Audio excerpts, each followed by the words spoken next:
మార్కాపురం జిల్లా దోర్నాల మండలం కొత్తూరు గ్రామ సమీపంలో నిర్మిస్తున్న పూల సుబ్బయ్య వెలుగొండ ప్రాజెక్టు రెండో సొరంగంలో వినియోగించిన టన్నెల్ బోరింగ్ మెషిన్ తొలగింపు పనులు ప్రారంభమయ్యాయి. వెలుగొండ ప్రాజెక్టులో భాగంగా నల్లమల సాగర్ కు కృష్ణా జిల్లా జలాలను తరలించేందుకు నల్లమల అటవీ ప్రాంతంలో 2 సమాంతర సొరంగాలు నిర్మించారు.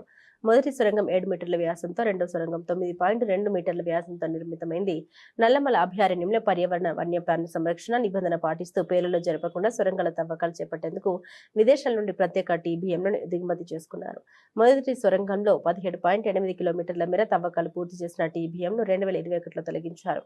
ఆ సమయంలో యంత్రాన్ని సొరంగం లోపల విడి భాగాలుగా చేసి బయటకు తీసుకురావడానికి 4 నెలల సమయం పట్టింది. ప్రస్తుతం రెండో సొరంగంలో 11.8 కిలోమీటర్ల దూరంలో ఉన్న టీబీఎంను తొలగించే బాధ్యతను ప్రత్యేక నిపుణుల బృందానికి అప్పగించారు. సుమారు 175 మీటర్ల పొడవు, 1000 టన్నుల బరువు కలిగిన ఈ యంత్రాన్ని వెనుక భాగం నుండి విడదీస్తూ ఒక్క భాగాన్ని వెల్డింగ్ ద్వారా తొలగిస్తున్నారు. అనంతరం వాటిని టిప్పర్ల ద్వారా బయటకు తరలిస్తున్నారు. ఈ ప్రక్రియను 2 నెలల్లో పూర్తి చేయాలని ప్రభుత్వం ఆదేశించినట్లు ఇంజనీరింగ్ అధికారులు తెలిపారు. టీబీఎంలో ప్రధాన భాగమైన కట్టర్ హెడ్ను ముక్కలుగా చేసి అదే ప్రాంతంలో పూడ్చివేయనున్నట్లు పేర్కొన్నారు. టీబీఎం పూర్తిగా తొలగించిన తర్వాత రెండో సొరంగం ద్వారా కృష్ణా జలాల ప్రవాహానికి మార్గం సుగమం అవుతుందని అధికారులు వెల్లడించారు. ఈ పనులు పూర్తి కావడం వెలుగొండ ప్రాజెక్టు పురోగతిలో కీలక ఘట్టంగా భావిస్తున్నారు.